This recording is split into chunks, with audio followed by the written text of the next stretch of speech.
loves audio.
My fellow Americans, today I speak to a nation in grief.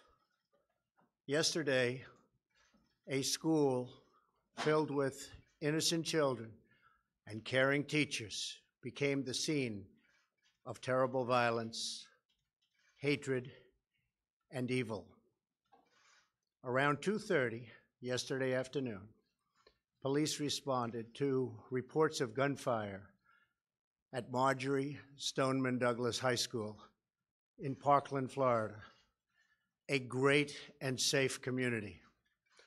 There, a shooter, who is now in custody, opened fire on defenseless students and teachers. He murdered 17 people and badly wounded at least 14 others. Our entire nation, with one heavy heart, is praying for the victims and their families. To every parent, teacher, and child who is hurting so badly, we are here for you, whatever you need, whatever we can do to ease your pain. We are all joined together as one American family, and your suffering is our burden also. No child, no teacher should ever be in danger in an American school. No parent should ever have to fear for their sons and daughters when they kiss them goodbye in the morning. Each person who was stolen from us yesterday had a full life ahead of them, a life filled with wondrous beauty and unlimited potential and promise. Each one had dreams to pursue, love to give, and talents to share with the world. And each one had a family to whom they meant everything in the world. Today we mourn for all of those who lost their lives. We comfort the grieving and the wounded. And we hurt for the entire community of Parkland, Florida, that is now in shock and pain and searching for answers. To law enforcement, first responders, and teachers who responded so bravely in the face of danger, we thank you for your courage. Soon after the shooter, I spoke with Governor Scott to convey our deepest sympathies to the people of Florida and our determination to assist in any way that we can. I also spoke with Florida Attorney General Pam Bondi and Broward County Sheriff Scott Israel. I'm making plans to visit Parkland, to meet with families and local officials, and to continue coordinating the federal response. In these moments of heartache and darkness, we hold on to God's word in Scripture. I have heard your prayer and seen your tears. I will heal you. We trust in that promise, and we hold fast to our fellow Americans in their time of sorrow. I want to speak now directly to America's children, especially those who feel lost, alone, confused, or even scared. I want you to know that you are never alone and you never will be. You have people who care about you, who love you, and who will do anything at all to protect you. If you need help, turn to a teacher, a family member, a local police officer, or a faith leader. Answer hate with love, answer cruelty with kindness. We must also work together to create a culture in our country that embraces the dignity of life, that creates deep and meaningful human connections, and that turns classmates and colleagues into friends and neighbors. Our administration is working closely with local authorities to investigate the shooting and learn everything we can. We are committed to working with state and local leaders to help secure our schools and tackle the difficult issue of mental health. Later this month, I will be meeting with the nation's governors and attorney generals. We're making our schools and our children safer will be our top priority. It is not enough to simply take actions that make us feel like we are making a difference. We must actually make that difference. In times of tragedy, the bonds that sustain us are those of family, faith, community, and country. These bonds are stronger than the forces of hatred and evil, and these bonds grow even stronger in the hours of our greatest need. And so always, but especially today, let us hold our loved ones close.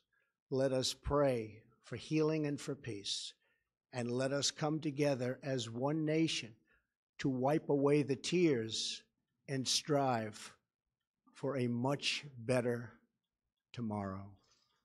Thank you, and God bless you all. Thank you very much.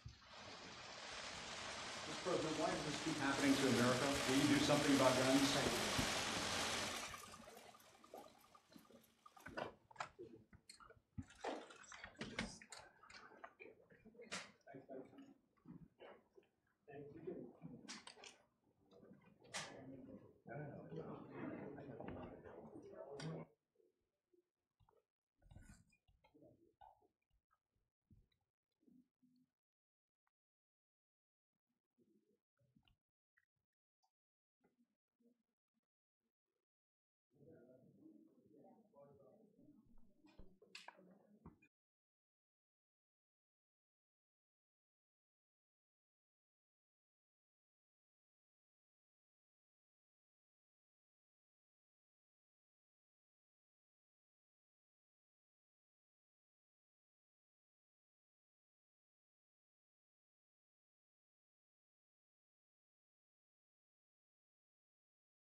I ask for a moment of silence for the victims of the shooting in Florida.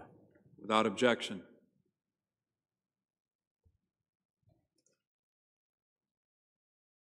The Senate will observe a moment of silence for the victims of the Florida school shooting.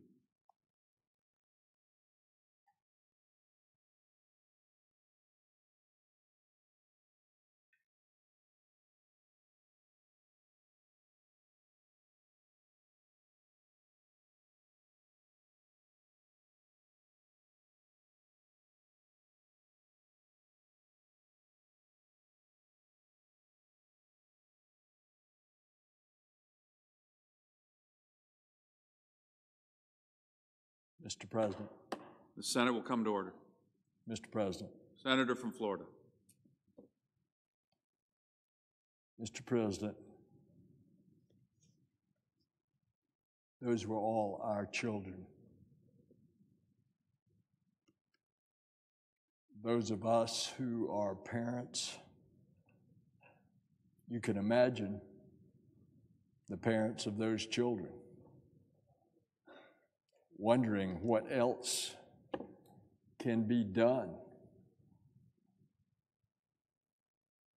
Because yesterday, a former student at Marjory Stoneman High School in northern Broward County, Parkland, Florida, walked on to the campus with a gas mask, smoke grenades, and carrying an AR-15 assault rifle.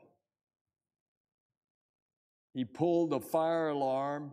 He waited for the students to come out into the hallway, and he opened fire. And as a result, 14 families are grieving.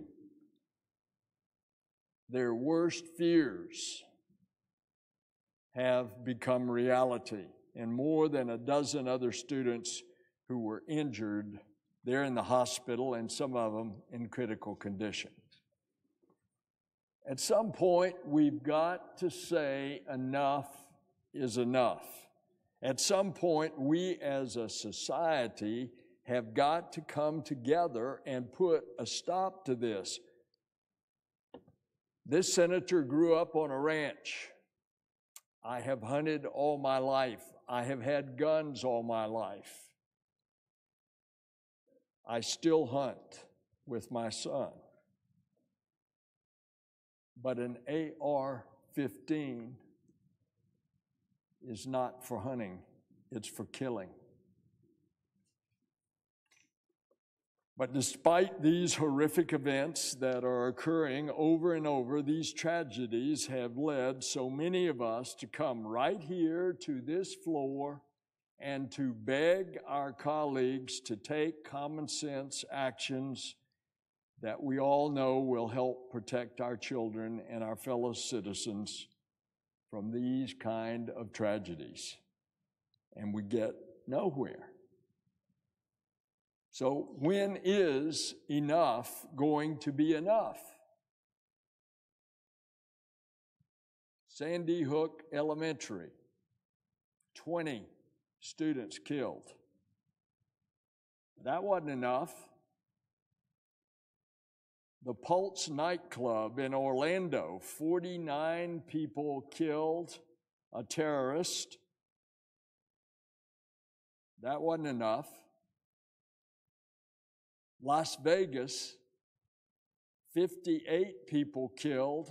That wasn't enough. Or just a year ago in the same county as the Parkland murders, Broward County, Fort Lauderdale Airport, 5 people killed. That wasn't enough. Now, this high school, 17 killed, some as young as 14 years old. So when is enough going to be enough? This senator has spoken to local officials on the ground. I've spoken to the superintendent of the schools, who in his own way is going through the grieving process. I've spoken to the FBI, I've spoken to the Sheriff's Department to make sure that they have everything they need. But when I finish talking to these folks, and as we get through with the Dreamer legislation today, I'm headed down there, and when I go to the hospital and see the families and see the hospital victims, all I can think is, how many more times are we going to have to go through this? And those families are going to say to me, when is enough enough? To those who say now that it's not the time to talk about gun violence because it's too soon, we don't want to politicize right after a tragedy, that's what is said over and over, then I would ask, when is the time? If now is not the right time, when is the right time? After the next shooting? Or after the one that's going to come after that? Because these are not going to stop unless we change ourselves as a culture. How many more times do we have to do this? How many more folks have to die? When is enough going to be enough? So let's don't hide from it. Let's have a conversation about this right now. Not just about mental illness, and that's part of it. Not just about protection in our schools, and that's part of it. Let's get to the root cause. Let's come together and help end this violence. Let's talk about that 19-year-old carrying an AR-15. Let's do what needs to be done, and let's get these assault weapons off our streets. Let's accomplish something on background checks. My state passed a constitutional amendment, Florida, 1998. Background checks have to be done in the purchase of a gun. It's never been implemented totally, and it's never been enforced. A simple background check. The terrorist that killed 49 in Orlando at the Pulse nightclub, he had been on the terrorist watch list.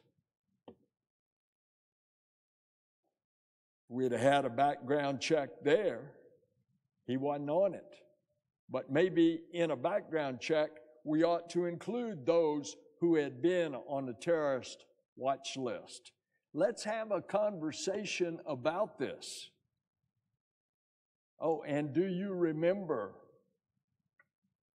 a couple of years ago, there was a proposal on the floor that if you're on the terrorist watch list, you can't buy a gun.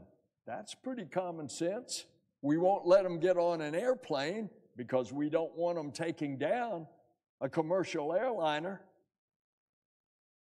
But they don't have a restriction of buying a gun. So let's get at the root cause of this issue. Let's do what we all know needs to be done. And let's do it now, not later. Let's just not talk about it. Let's do something about it. Let's make what happened at Marjory Stoneman High School a pivotal moment in this country's history. Not because it was one of the largest mass shootings, but hopefully because it was the last. So with a heavy heart, Madam President, I yield the floor.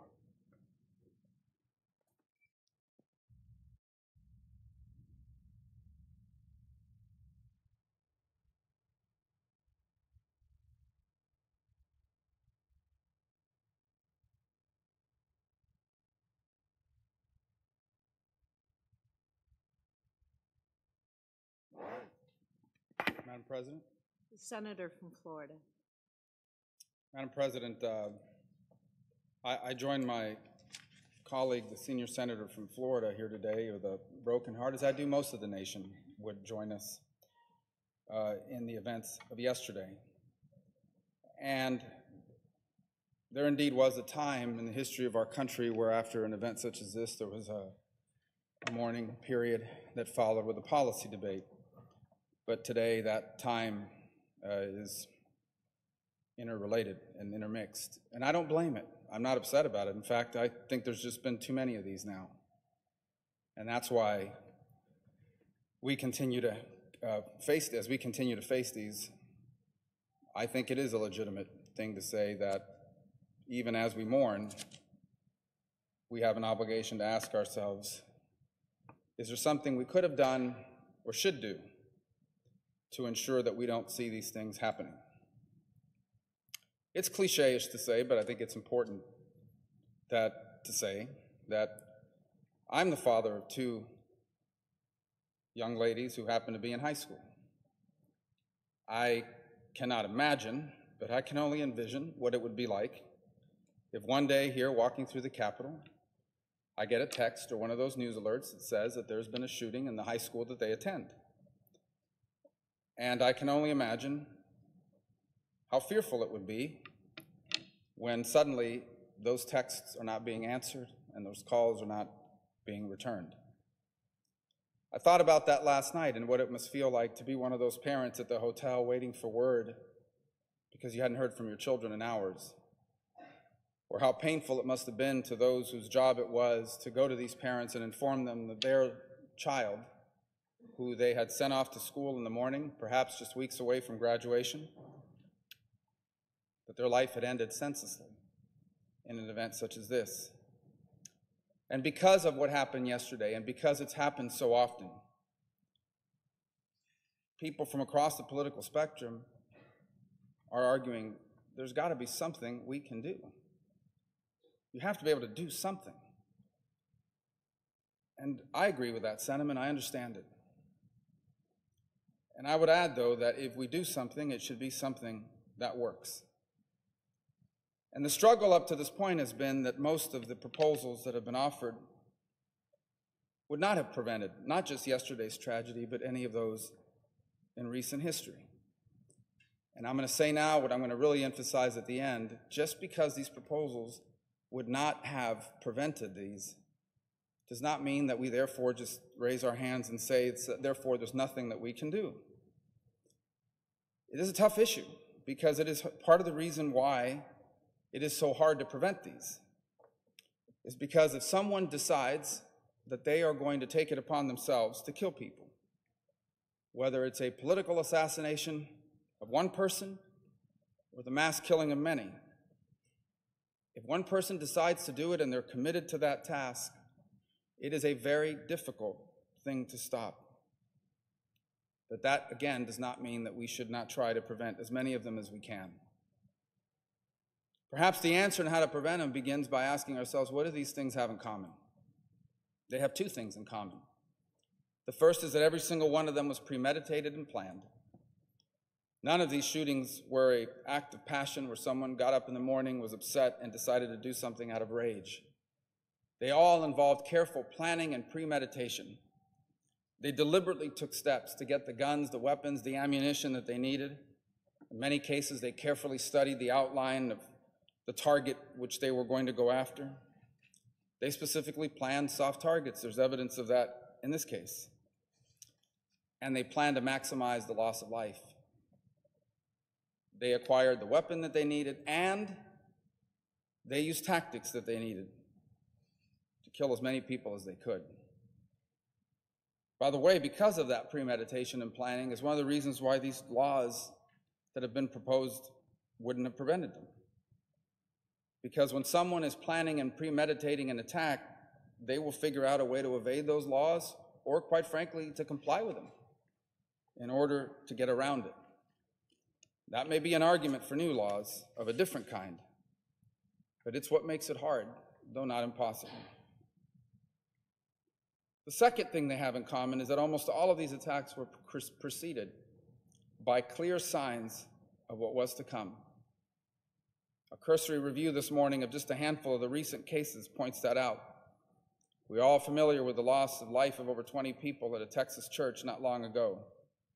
And this is a case of a killer whose wife said that he tried to kill her, an individual who was arrested and convicted for domestic violence, which was unfortunately never reported to the background check system, an individual who escaped a mental health facility, who was caught sneaking guns onto an Air Force base while on active duty, who was discharged from the military for bad conduct, who had social media posts that bragged about buying dogs to shoot them and actually expressed admiration for the South Carolina killer in that church killing a few years ago, an individual who was actually charged with animal mistreatment just a few years earlier. In Sandy Hook, we know that the killer had a spreadsheet with details of the previous school shootings. There was also an individual whose mental state was rapidly deteriorating to the point where they spoke to no one but his mother, who he ultimately killed before carrying out the horrific massacre, but someone who was isolated in the room all day, largely playing video games.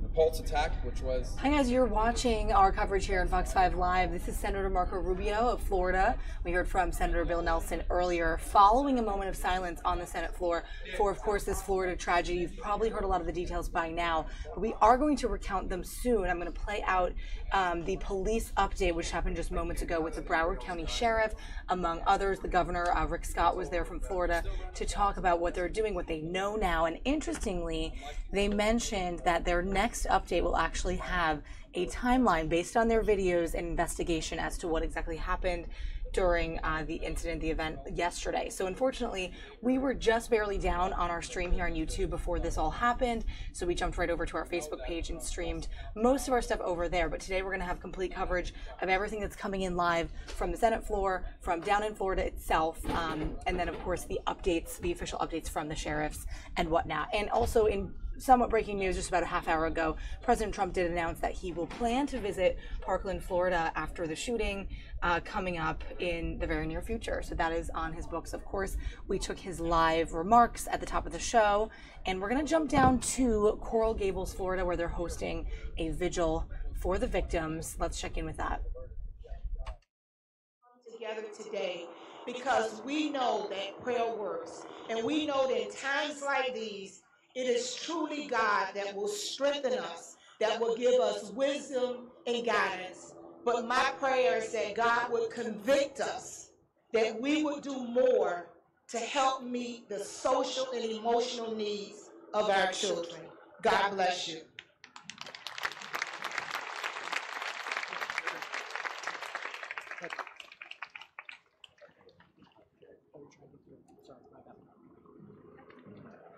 Everybody bow their heads. Please, Father, give us courage and wisdom to use this tragedy to come together and comfort all the families that have lost their loved ones. Please take care of all the individuals still in our hospitals recovering. Please help all the students, the teachers, and everyone that were impacted at the school that will be haunted by this tragedy. Please show us your purpose and give us the opportunity to do something productive as a result of this. As leaders, give us the courage and the wisdom to make good decisions, to make sure every child in this state is able to go to a safe and productive school. Amen.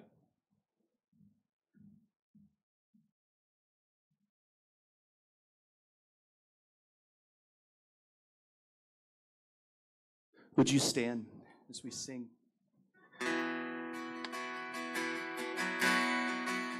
We put our hope in Christ.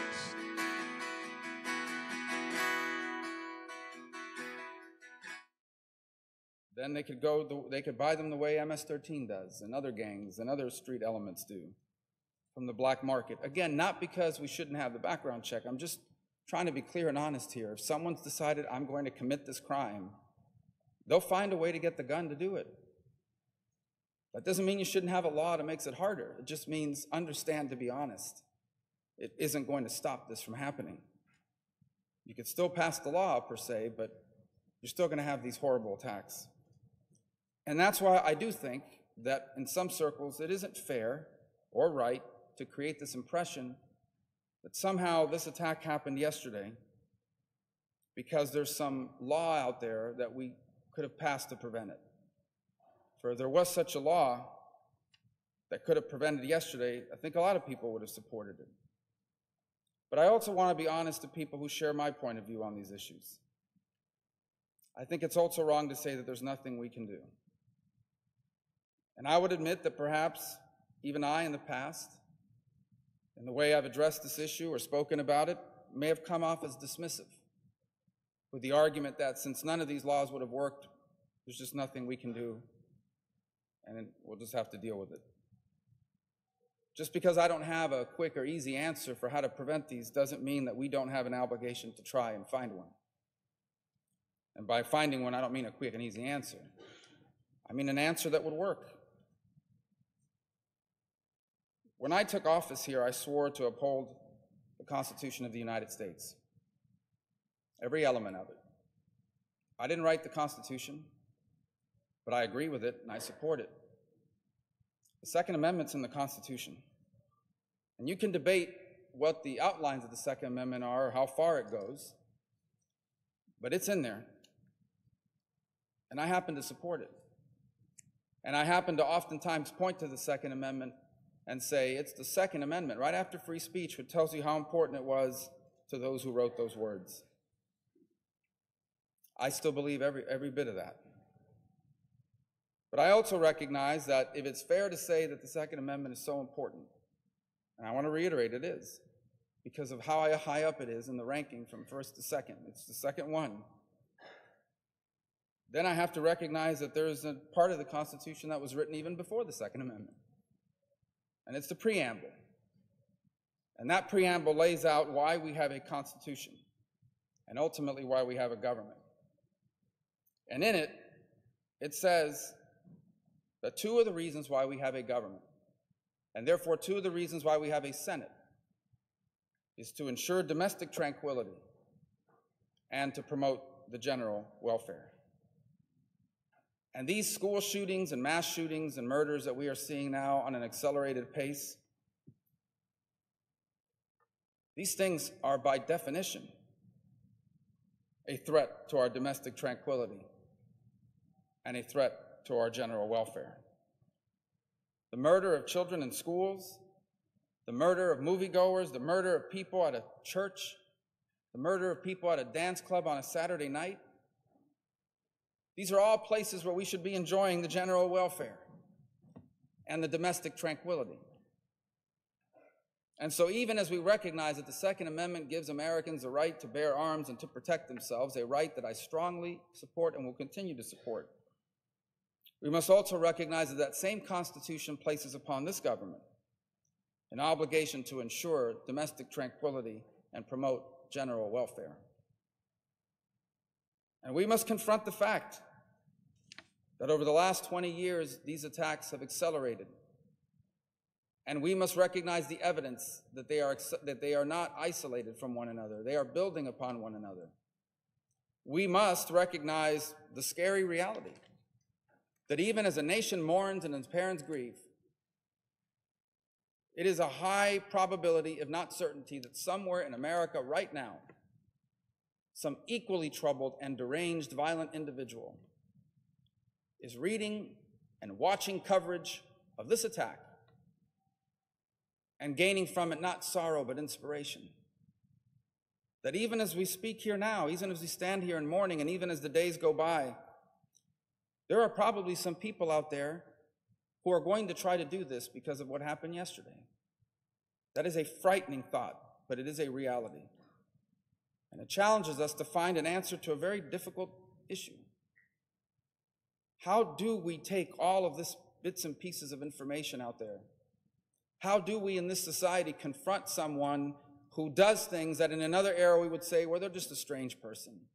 They're just weird. They're just going through a phase. We can't do it anymore. There is no longer such a thing as just an innocent posting online that you just look at and say, well, that's just them, they're just strange, they don't mean anything by it, or they're harmless. We cannot assume that anymore. None of us. How do we create a system where all of these disconnected pieces and bits of data could somehow be tied together so that whenever it was that this killer got a hold of these weapons and proceeded to, before conducting this attack, someone would say, hold on a second. This person is the person who got expelled from school, who had these social media posts, who said he wanted to be a school shooter, who's had a adopted mother passed away in November, who's now living isolated, whose students have all suspected him of being a person who could one day be violent. How do you take these bits and pieces of information and turn them into a usable source of data that perhaps either prevents the acquisition of a weapon or preferably intervenes in that person's life before they carry this out? If anyone here tells you that they have that one figured out, they're not being honest. This is hard, but we need to do it. We need to somehow figure it out, because it goes to the very core of why we exist to begin with. There is no greater obligation to our government than to keep our people safe from threats, both foreign and domestic. And we must acknowledge that this is a threat, that for whatever reason, we now live in a society where someone at 19 years of age, in the freest and the most prosperous nation in all of human history, has decided to take it upon themselves to take the lives of 17 individuals and severely injure 14 others, and actually probably tried to kill even more. What is happening in our country, in our culture, in our society? And if there is something to be done with our laws, we should do that too. I'm not saying don't focus on the gun part, but we also have to focus on the violence.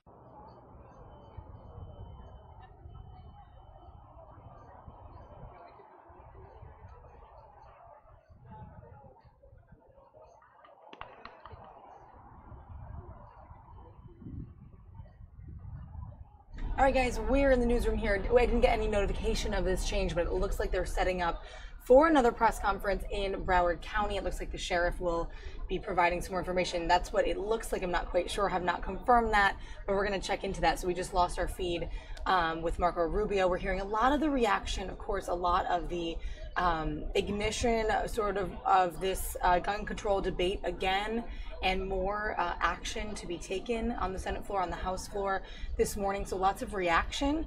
I'm going to stay full screen with this because it sounds like we're going to get the next update, but I do want to play out as well some of the previous update.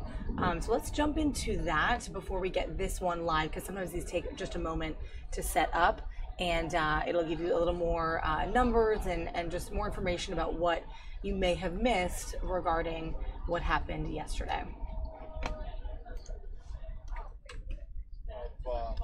Those that lost their lives yesterday, they will be released throughout PIO in a very short period of time. But all the families have been notified. Our detectives worked through the night on this very daunting and challenging task, but it had to be done. It was the right thing to do, and they worked tirelessly. This community is hurting right now. There's going to be a lot of conversations over the next couple of days and weeks, and I'm going to be very animated about what I think this country can do to possibly prevent these tragedies in the future. Today's a day of healing. Today's a day of mourning. The suspect is in custody. He will be appearing before his first magistrate today at 2 p.m. at the Broward County Courthouse. This morning, we've begun working with the FBI, and you'll be hearing from the special agent in charge of the FBI, Rob Lasky, in a few minutes. We're also working with Florida Department of Law Enforcement under the direction of Troy Walker. We will interview every single student or every person in that school that possibly knew something or might not know they know something. They will be thoroughly debriefed, and we will make sure that we're able to prosecute this case. The suspect's been charged with 17 counts of premeditated murder, and law enforcement will do everything we can, the FBI, ourselves, to make sure that this person is convicted of all charges and that justice is served.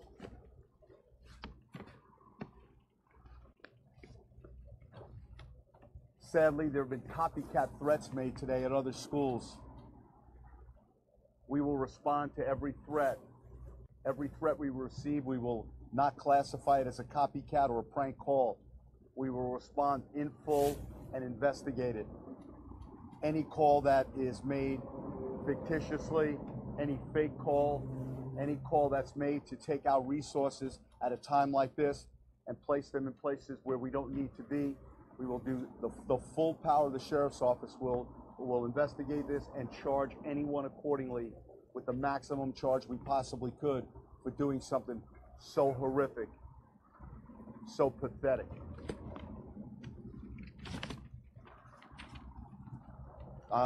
Governor Scott is going to come up and speak, and then you're going to hear from Special Agent in charge of the FBI. I'll return to the microphone and answer some questions. I think it's noteworthy that at our next press conference, I will be releasing a timeline based on investigation and video that we've captured as to what happened yesterday, and I'd like to take you through it in chronological order. We're not ready to do that at this time, but when we are, we will be back here and we will release that. Now I'd like to introduce Florida's Governor, Rick Scott.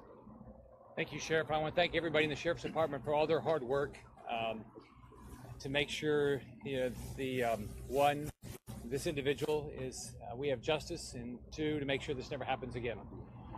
So I think everybody up here is going to say the same thing.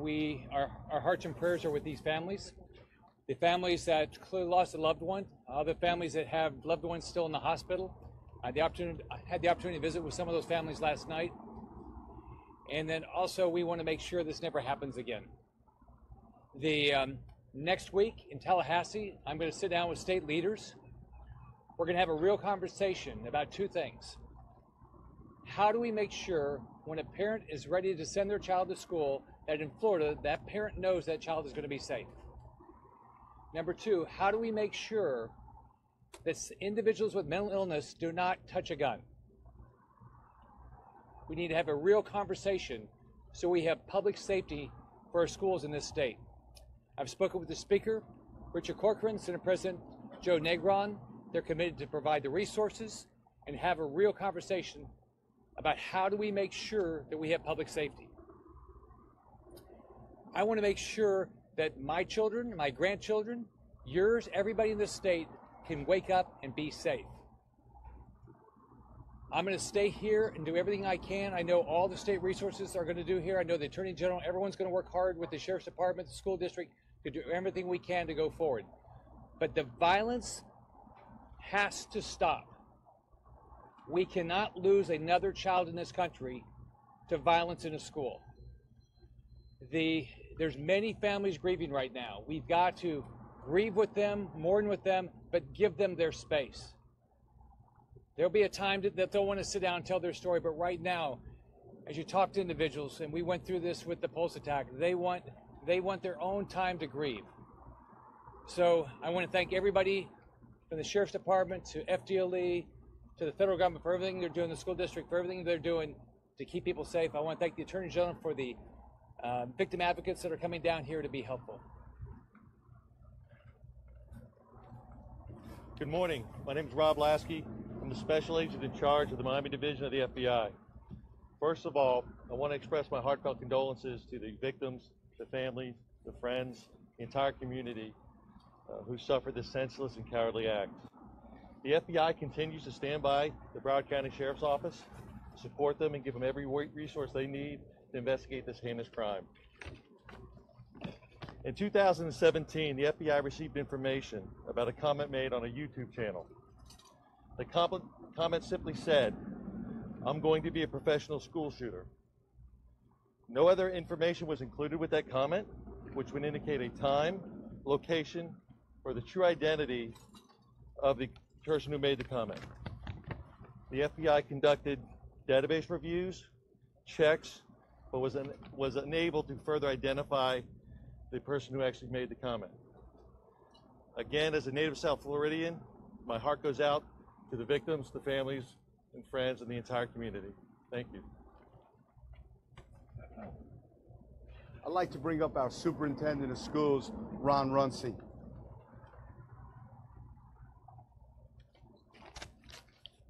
Again, and we can't say this enough, every minute of the day is focusing on how we can support our families, our students, and our staff as we work through this horrific situation.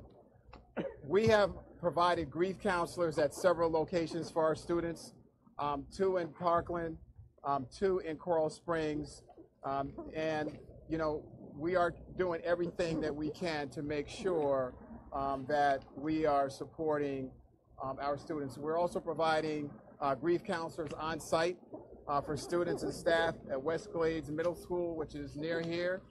Throughout the district, we're providing guidance to all of our schools on how to have conversations with our students on this particular topic. I will tell you that students have been reaching out to me, reaching out to staff, probably board members and others, saying that now is the time for this country to have a real conversation on sensible gun control laws in this country. So our students are asking for that conversation. And I hope we can get it done in this generation, but if we don't, they will. The second thing I would say, and the governor alluded to it, something that we can do now that we can get done in this legislative session is some real funding for mental health support for our youth and organizations in our community so we can properly provide the right kind of interventions. We should not have disconnected youth wandering around in our communities, and we know that they need additional support. I've been on the phone with members of the legislature.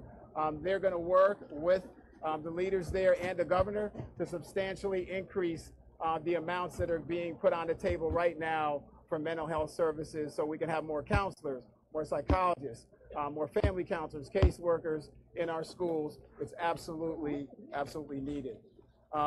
The last thing I would say is that there have been a lot of inquiries as to where individuals can provide support. I want to thank everyone in the Broward community and around this country for your continued thoughts and prayers, acts of kindness that we see minute by minute.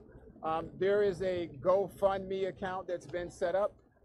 As we talked about yesterday, there have been a lot of fraudulent type of activities set up out there, so we work to establish something that's credible. It's a GoFundMe account, Stoneman Douglas Fund it's called.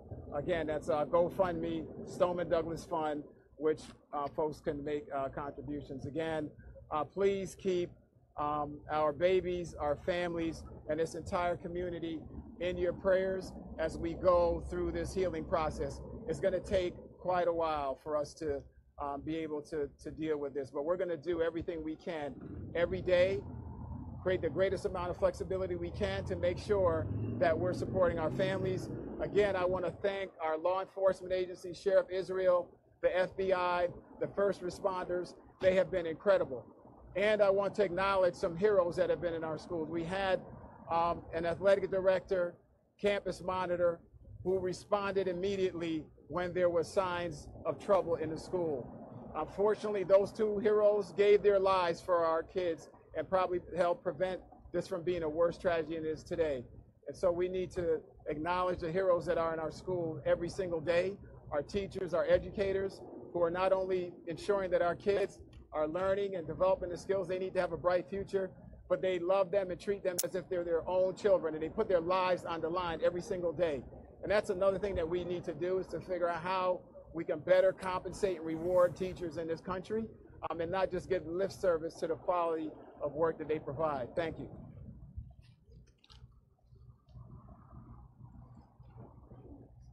As I said yesterday, when our Attorney General, Pam Bondi, found out about this tragedy, having dealt with the Pulse nightclub and having a lot of expertise in this area, unfortunately, she got on a plane and she was down here within hours and helped out and has begun to help a lot of our families out. So I'd like to bring her up here so she can tell you about some of the great things they're doing to try and help out families in Parkland. Thank you, Sheriff. Thank you, Governor. And thank you, Special Agent Lasky. Last night there were two scenes going on. One at the actual crime scene, and Broward Sheriff's Office and the FBI, they were second to none. They were unbelievable what they did. That crime scene, from a prosecution point of view, was meticulously detailed, processed, and it took as long as needed to take to make sure it was thoroughly processed and accurately processed. The other scene was at the hotel where we were with the family members. Having to tell with the FBI advocates and my advocates that a child, some 14 years old, dead is one of the hardest things you have to do in your career. These parents, tremendous families, are grieving, and again, please respect their privacy. We were there till about 3:30 in the morning with these families, and many of them had siblings who were in the school and survived, and then a brother or a sister did not. So that was extremely tragic. But we're praying for these families. We will continue to pray for these families, and that justice is done for the one that brutally murdered all of these students. My job now will continue to be to help the victims and the families. We've gotten to all of the victims who have lost loved ones to be sure that we can help pay for their funeral expenses. If you are in the hospital with your family, we will be coming to you today to help you, to make sure we help with your hospital bills so you have nothing to worry about there. We also will be on scene with the FBI and with Superintendent, who has done a great job. Our advocates will be there to provide counseling. What we saw in Las Vegas, what we saw at Pulse, people who we don't think were impacted, were impacted. And so we're going to provide counseling for all of them. I was on the phone till about 2 a.m. with GoFundMe, and again first thing this morning. It is safe to give to GoFundMe. They're pulling bad websites off constantly. They're monitoring everything. In fact, one of the top people at GoFundMe knew a victim. That's how far-reaching this is. So there's going to be one unified site. So please don't be afraid to give to GoFundMe, and all of these victims and their families will be protected. And again, Governor, I cannot thank you for your support. We've been on the phone constantly. He was here the second this happened, and I can't thank you, FDLE, the Sheriff's Office, and the FBI enough. And this is what you don't see around the country. You see teamwork. That's what happens in Florida, and that's what makes us very special. Thank you.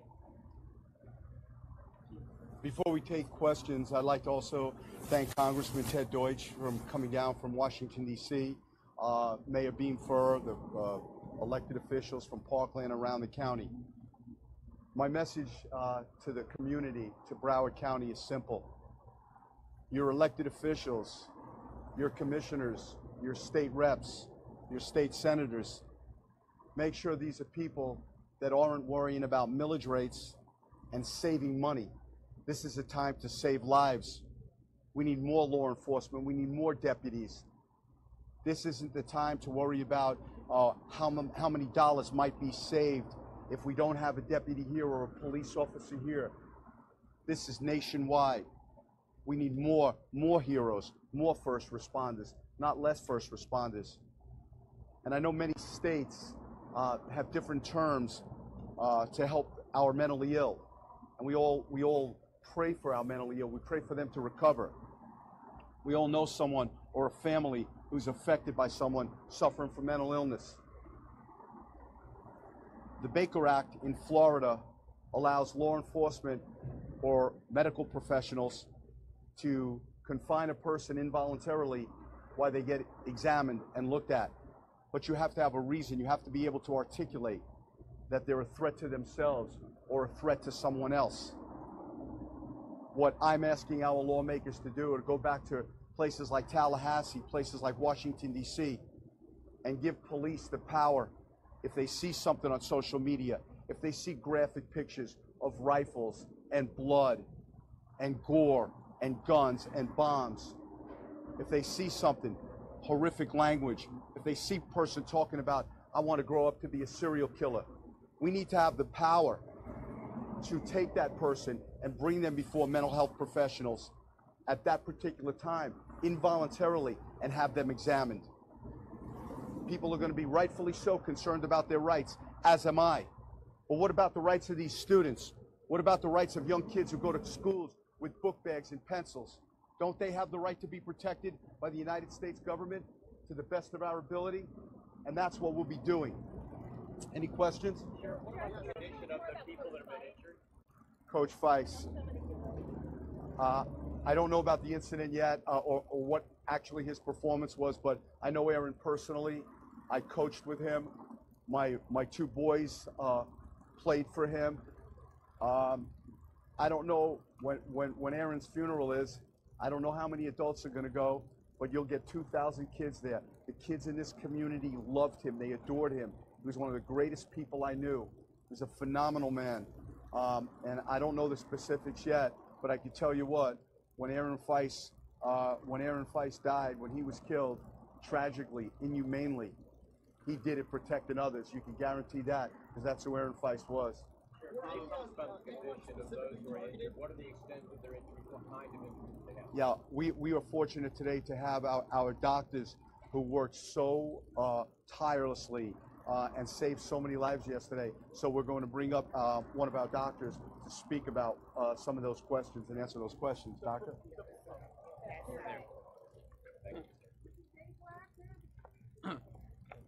Good afternoon. Sorry, Dr. Evan Boyer, Director and Chairman of the Department of Emergency Medicine at Broward Health North. And I also have our colleagues from Broward Health Maine here. And the three of us collectively hopefully could answer some of those questions. So for starters, just because we're medical professionals doesn't mean we're numb to the emotions. And we send out our sympathy to all the families involved. The worst thing as a parent is if your kid doesn't come home from school that day, hits home pretty hard, and we sympathize for them. With that being said, nowadays, unfortunately, we do drills for this. About 9 months ago, we did a drill at our facility specifically for an active shooter. So when it becomes a live event, we can work seamlessly with fire rescue, BSO, in order to ensure patient safety. I want to commend the pre-hospital personnel yesterday for all of their efforts and all the efforts at Broward Health North, Broward Health Maine, and also Coral Springs Medical Center got a couple of patients as well. Specifically to Broward Health North, and then I'll turn it over to Dr. Menendez and Puente about Broward Health Maine. Broward Health North, we had a total of 9 patients. One was the suspect treated and released. We had 2 patients deceased. 3 patients have been discharged.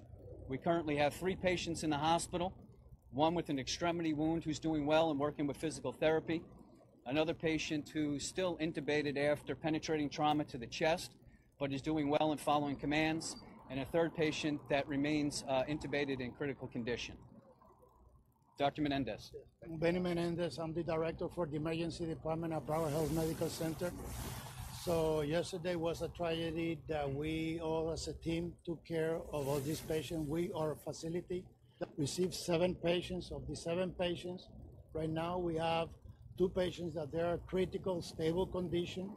The other 5 went home or they're on the way home and they're, in good condition. The other 2 that they're critical, stable condition, I have Dr. Puente, who's the trauma surgeon who was dealing with them. So if you have any question about those, you can tell them. Thank you, Dr. Menendez. Again, I'm Ivan Puente. I'm the Trauma Medical Director at Broward Health Medical Center. And unfortunately, this is becoming routine for us now. It's the second such episode that we've had in a year, which is very sad. And the first thing I want to say is that this second time around, just like the first time around, the first responders did a terrific job. And for those of you who understand what we do in trauma, time is of the essence. And really the delivery of those patients by that EMS personnel was fantastic yesterday, and it made a huge difference in the outcomes.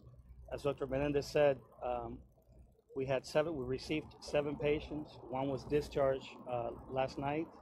We had 1 that was in critical condition that went to surgery. We had 2 more stable patients that also require surgery. There's still, out of the 6 still left in the hospital, we're hoping to be able to send home 2 of them today. But I expect that all of them will fully recover. I'll be happy to take any questions.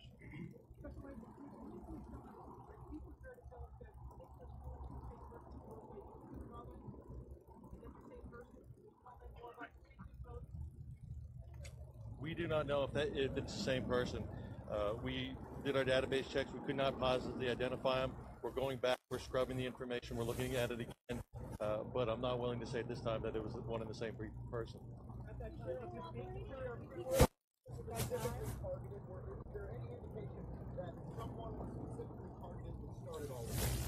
Not at this time. That's certainly a possibility. But as I said earlier, the FBI, the Florida Department of Law Enforcement, and Broward Sheriff's Office will be working conjunctively to interview as many people as we can. So down the road, we can uncover this information. But at that time, that's just, right now, it's no more than a possibility.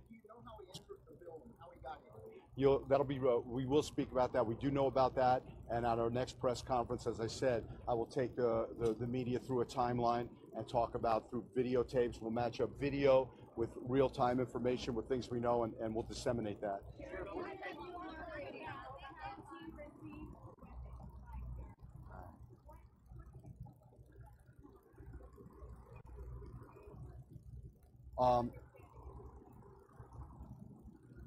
Glenna, we're not going to release that until later today, if we do it all today. That's something that alcohol, tobacco, and firearms, those investigators are trying to track down the history of this weapon. We believe we know where the weapon was purchased, where the weapon came from, but that's being pieced together. So that will be something that we will discuss when at the appropriate time.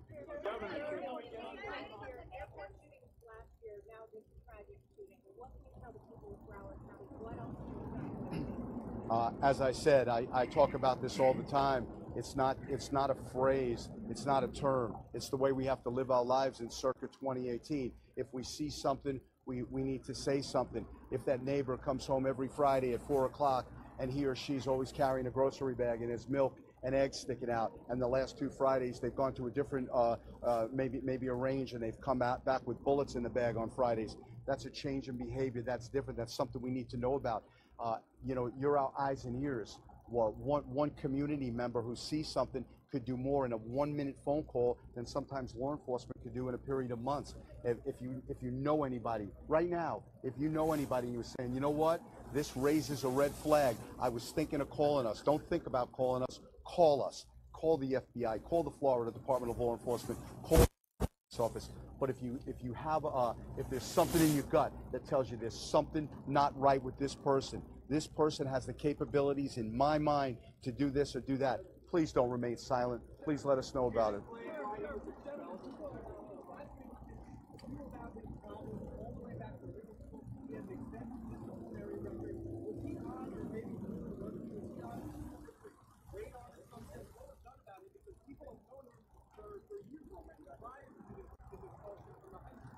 No.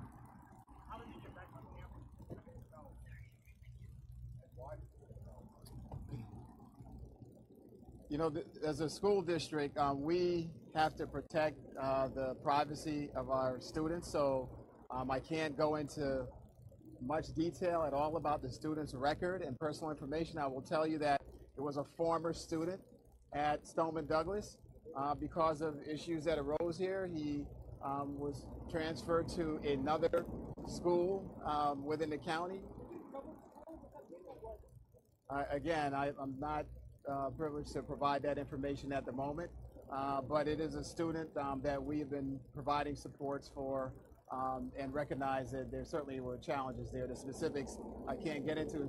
As far as the student coming on campus, this particular individual came on the campus at the time of dismissal, and that is a fairly open time for the campus, and he entered the facility at that moment. So that's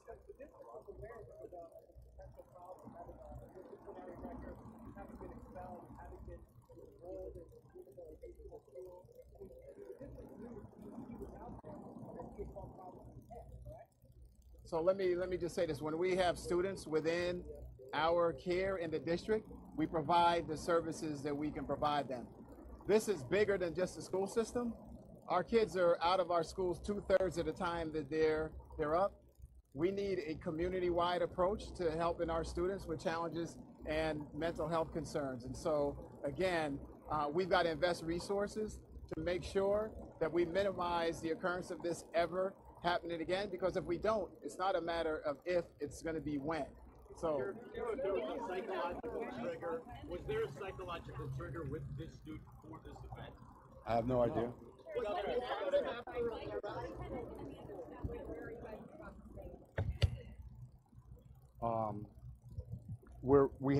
There are some bodies that are still in the school. There's a medical right now. The focus of the FBI and the Broward Sheriff's Office is on the successful prosecution of this killer, and we're not going to leave any stone unturned. We're trying to process this as quickly as we can, but the ME is involved, investigators are involved, there's science, DNA, and a whole plethora of things. And we want to go fast, but we're not going to rush it. We're going to get it right before we get it fast, and that's what's going on right now. Say that again? Do students in the school know who the report concerns to? If they were concerned about a classmate, is there a protocol or a system? You'd have to. I'm sure there is. I mean, you know, he wasn't enrolled. There is a process. They could get a hold of teachers, guidance counselors, their parents, make anonymous calls to Crime Stoppers. If somebody knows something, there's certainly ample way to say yes. Governor Scott, isn't there a way? Well, we had a school resource deputy, Deputy Peterson. He was on campus and he was armed. He never encountered, at this point, the only thing I can tell you definitively is he never encountered Cruz. Governor Scott, you said you want to have a real conversation about how to prevent something like this from happening. Does that real conversation include gun detail 30 and today? That's something that we'll look into. The two things I want to focus on when I have this conversation next week with state leaders is I want to focus on school safety, and that's going to focus on dollars. It's going to focus, as the superintendent said, on mental health dollars. It's going to focus on what are the things we can do with regard to school safety. But on top of that, we've got to think about this. If somebody's mentally ill, they should not have access to a gun. So I want to focus on both of those things. I've already spoken to the Speaker of the House and the Senate President, and they're receptive to having this conversation about school safety. All of us have children, or grandchildren, nieces or nephews. None of us want anything like this to happen again. Let me also say something. I should have said something in Spanish earlier. Mis oraciones están con las víctimas y las familias que afectadas por esta tragedia. Como gobernador es muy importante para mí que todos los estudiantes en la Florida estén seguros.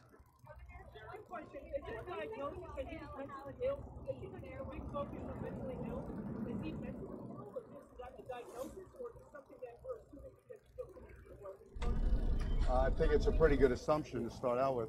Yeah.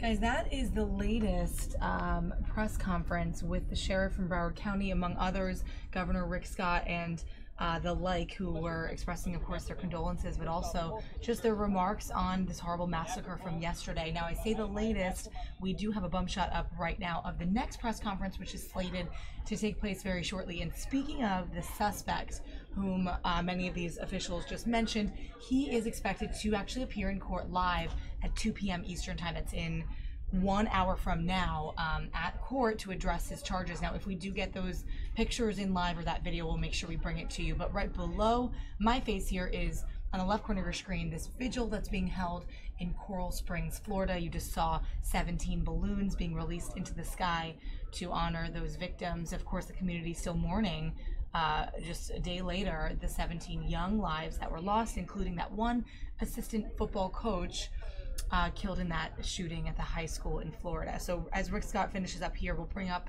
this sound. We'll take you back to the vigil, and then immediately when I do see any action right here at this press conference, here is the bump shot. We're getting ready for it, for an update hopefully from police and whatnot. And they mentioned that they would be providing some sort of timeline, some chronological order of what happened based on videos that they've been watching and investigating.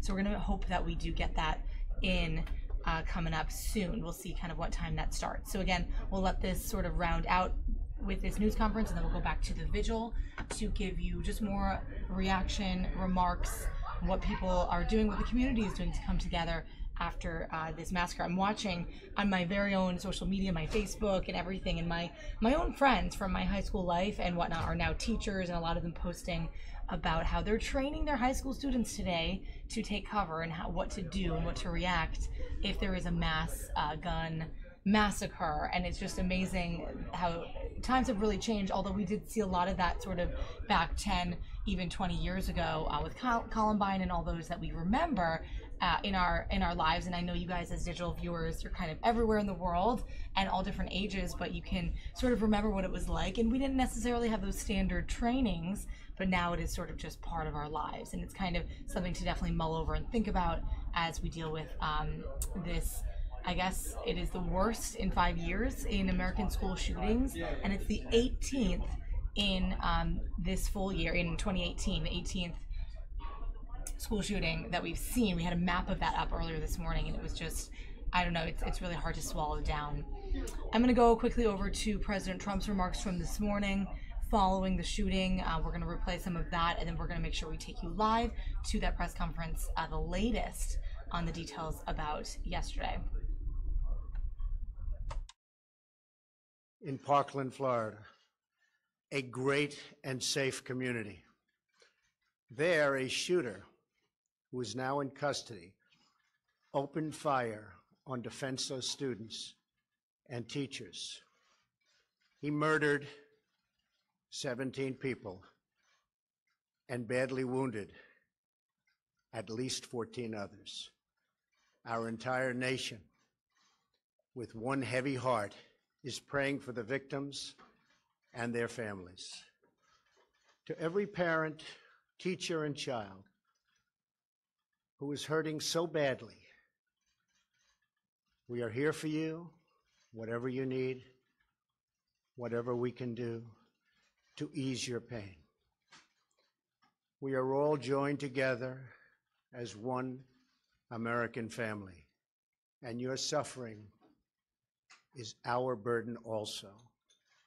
No child, no teacher should ever be in danger in an American school.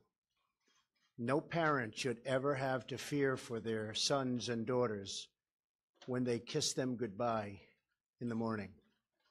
Each person who was stolen from us yesterday had a full life ahead of them, a life filled with wondrous beauty and unlimited potential and promise. Each one had dreams to pursue, love to give, and talents to share with the world. And each one had a family to whom they meant everything in the world. Today we mourn for all of those who lost their lives. We comfort the grieving and the wounded. And we hurt for the entire community of Parkland, Florida, that is now in shock and pain and searching for answers. To law enforcement, first responders, and teachers who responded so bravely in the face of danger, we thank you for your courage. Soon after the shooter, I spoke with Governor Scott to convey our deepest sympathies to the people of Florida and our determination to assist in any way that we can. I also spoke with Florida Attorney General Pam Bondi and Broward County Sheriff Scott Israel. I'm making plans to visit Parkland, to meet with families and local officials, and to continue coordinating the federal response. In these moments of heartache and darkness, we hold on to God's word in Scripture. I have heard your prayer and seen your tears. I will heal you. We trust in that promise, and we hold fast to our fellow Americans in their time of sorrow. I want to speak now directly to America's children, especially those who feel lost, alone, confused, or even scared, I want you to know that you are never alone and you never will be. You have people who care about you, who love you, and who will do anything at all to protect you.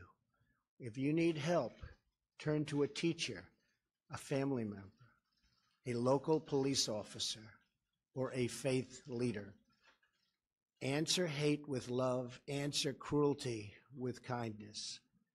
We must also work together to create a culture in our country that embraces the dignity of life, that creates deep and meaningful human connections, and that turns classmates and colleagues into friends and neighbors.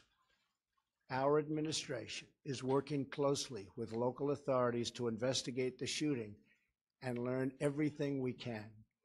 We are committed to working with state and local leaders to help secure our schools and tackle the difficult issue of mental health. Later this month, I will be meeting with the nation's governors and attorney generals, where making our schools and our children safer will be our top priority. It is not enough to simply take actions that make us feel like we are making a difference. We must actually make that difference. In times of tragedy, the bonds that sustain us are those of family, faith, community, and country. These bonds are stronger than the forces of hatred and evil, and these bonds grow even stronger in the hours of our greatest need. And so always, but especially today, let us hold our loved ones close. Let us pray for healing and for peace, and let us come together as one nation to wipe away the tears and strive for a much better tomorrow. Thank you, and God bless you all. Thank you very much. So those were President Trump's words earlier this morning, a short statement, remarks on yesterday's massacre. No mention of gun control, but mention of mental health in his statement. Some people noting that, watching some of the stuff he's been tweeting about this shooting from yesterday. And I mentioned we're coming up next on hopefully what is to be an update. Here it is, a little bump shot there of all the microphones set up. They're getting ready for another presser from Parkland, Florida. So we're hoping to get that in very shortly. We're going to leave you up here for a second and then come back in for a moment for another segment on Fox 5 Live. Thanks for watching.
Hey guys, back in the newsroom here, following, of course, the remarks and everything on this shooting. And Pete, you just mentioned something really interesting. I want to actually corroborate what you mentioned. The AP is in fact reporting that Cruz was part of this group, a white nationalist militia, and the leader of that white nationalist militia group says that Cruz participated in paramilitary drills in Tallahassee. Jordan Jareb is the person. He said that he told the AP this morning that the group called the Republic of Florida wants Florida to become its own white ethno state. And he said his group holds spontaneous random demonstrations and tries not to participate in the modern world. That is what the AP is reporting. Jareb said he didn't actually know Nikolas Cruz personally, that Cruz just acted on his own behalf, quote unquote. And what he did, he's solely responsible for that. But it does bring to light that there was, in fact, another red flag, that Cruz was tied possibly to this white nationalist group, which is just another interesting twist in all of this. I'm sure lots more details to come out about this suspect's background. But like I mentioned, speaking of the suspect, he is slated to be in court to address his charges around 2 o'clock Eastern. So we're waiting on that to see if we get any live pictures. We'll make sure we bring them to you live. But coming up next, this press conference from Parkland, Florida, the latest on the massacre.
check 1, 2, 3.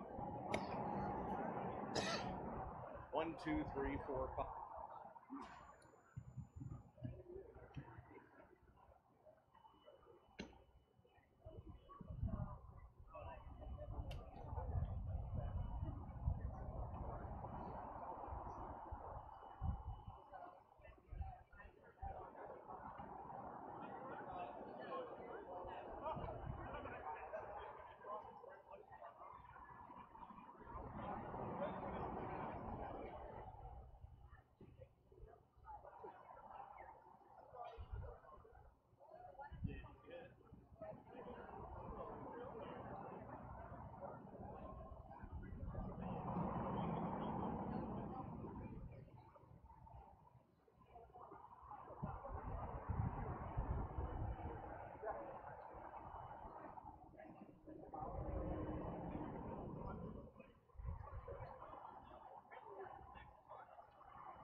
So we brought all those stands up that are made of Kevlar. It's bulletproof vest material. We brought them up, put everybody behind them. That way they were all at least somewhat safe, because the Kevlar, it wouldn't have stopped the bullet, but it would have slowed it down a lot. So the damage that somebody would have received from it, God forbid, would have been a lot less than it would have been right here.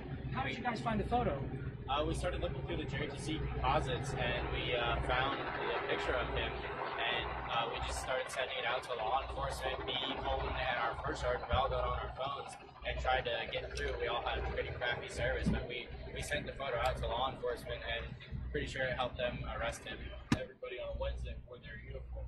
So Nikolas Cruz, back in the day, he would wear his polo or his shirt or his uniform. So when you're done with JRTC and you graduate from school, you hand back in your military uniform, but you keep that polo because you pay the $15 to keep it. So we're thinking he used his polo to blend in, which is a perfect thing because there were probably 20 or 30 kids in the school today. Even though we were wearing our Class B, our military uniform, there were still people in the polo, so he blended in perfectly. There's 17 families that aren't going to see one of their loved ones again. To me, that's the most impactful thing. I know that we saved as many people as possible. I just wish we could have done a little bit more.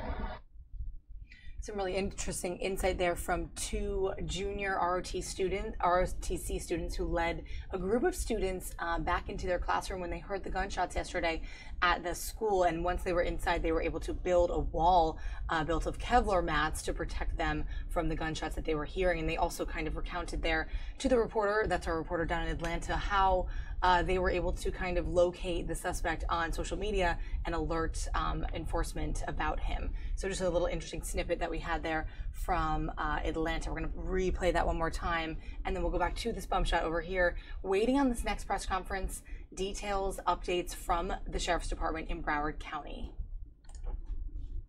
Sheets that we hang off of the curtain. So we brought all those stands up that are made of Kevlar. It's bulletproof vest material. We brought them up, put everybody behind them. That way they were all at least somewhat safe, because the Kevlar, it wouldn't have stopped the bullet, but it would have slowed it down a lot. So the damage that somebody would have received from it, God forbid, would have been a lot less than it would have been right here. How did you guys find the photo? We started looking through the JTC composites, and we found a picture of him. And we just started sending it out to law enforcement. Me, Colton, and our first sergeant, we all got on our phones and tried to get through. We all had pretty crappy service, but we sent the photo out to law enforcement, and pretty sure it helped them arrest him. Everybody on Wednesday wore their uniform. So Nikolas Cruz, back in the day, he would wear his polo or his shirt or his uniform. So when you're done with JROTC and you graduate from school, you hand back in your military uniform, but you keep that polo because you pay the $15 to keep it. So we're thinking he used his polo to blend in, which is a perfect thing because there were probably 20 or 30 kids in the school today. Even though we were wearing our Class B, our military uniform, there were still people in the polo, so he blended in perfectly. There's 17 families that aren't going to see one of their loved ones again. To me, that's the most impactful thing. I know that we saved as many people as possible. I just wish we could have done a little bit more.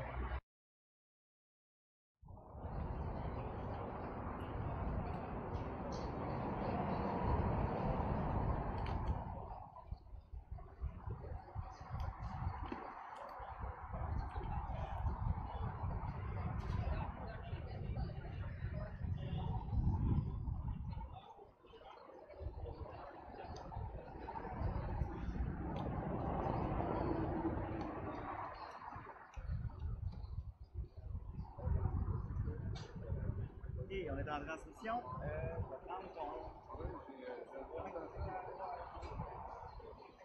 je vais te donner le micro.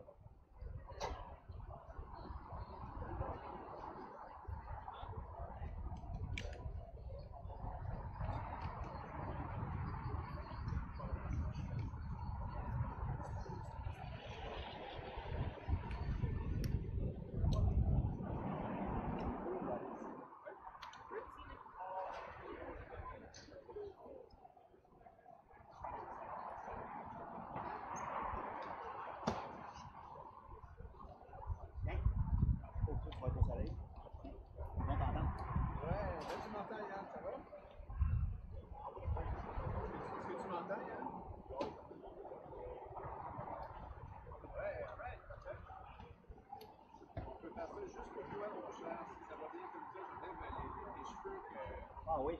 Quelqu'un d'autre a fixé sur la bouche. Ça va bien comme ça, le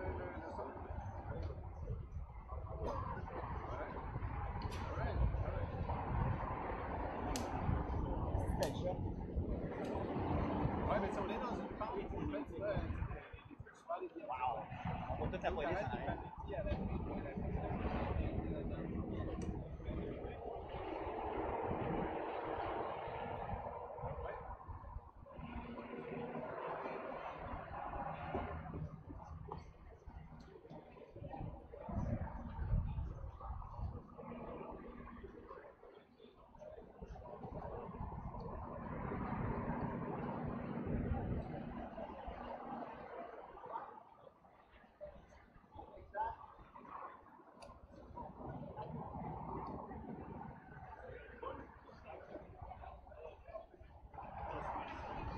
Salut, c'est Martin avec Yannick Montbaron.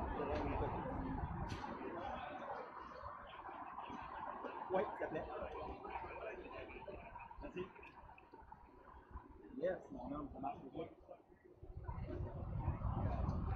T'entends bien que line, Yannick, ça va? Oui, super. Là, j'ai plus rien.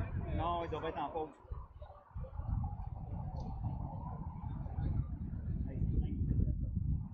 Good job. T'es capable de t'appeler comme ça, là? C'est une belle photo. OK.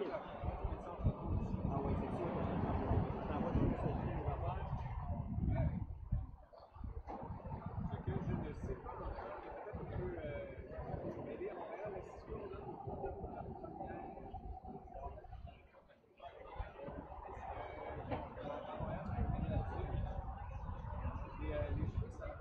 oui, oui, ça va. Tu connais pas trop ta coupe, là? Ils sont un peu frivoles, cette fois-là? C'est passé.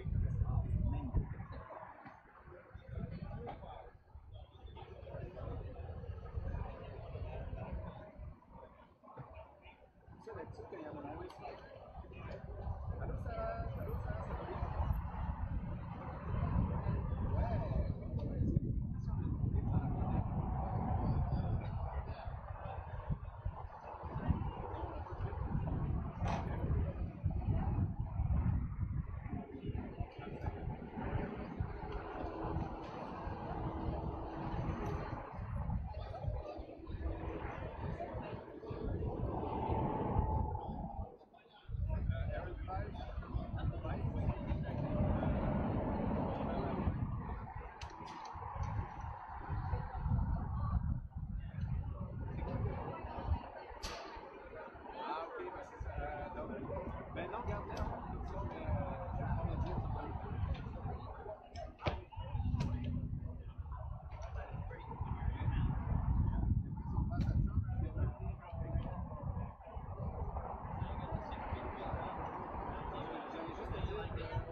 All right, guys, so they're moving things around. They seem to be checking the mics. This seems to be coming. I'm going to wait here a few more minutes before we totally switch the segment because I don't want to miss this press conference, but I know we've been waiting on this a long time. Not quite sure. We were not informed as to when this is going to be, but I do have another cool segment for you coming up in a little bit. We're going to talk to our regular doctor, Dr. Schulpe, who's going to be on Skype with us to talk about another trending topic in health news. But of course, it is somewhat unrelated to this, so I don't want to totally go do a 180 here and go to another topic. But we're going to hang on here just a moment longer because I think hopefully it is coming up shortly. We see a little bit of movement. If we don't think there is, we're going to go on, move on, and then we'll come back to this and finish out this show with this a new update from the officials down in Florida.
Good job, man. C'est pas facile. Va te mettre à l'ombre.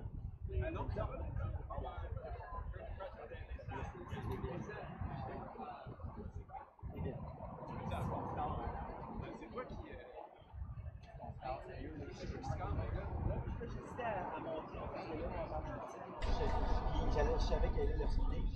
All right, guys, we're going to change gears a little bit and go to our normal health, a little bit of doctor segment here with Dr. Shilpi, because I think I have her on Skype here. Shilpi, can you hear me here?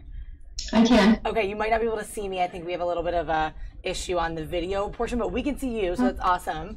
So thank you for coming on with us on Skype. No problem. Awesome. Well, let's talk about something. I know we're totally changing gears, guys. We've been talking about the shooting all day and all morning, and we're still going to go back to that to get the updates, which is quite sad. I'm sure she'll be even reading all about everything from yesterday. Yeah, it's crazy. Molly, I'm hearing a lot of feedback.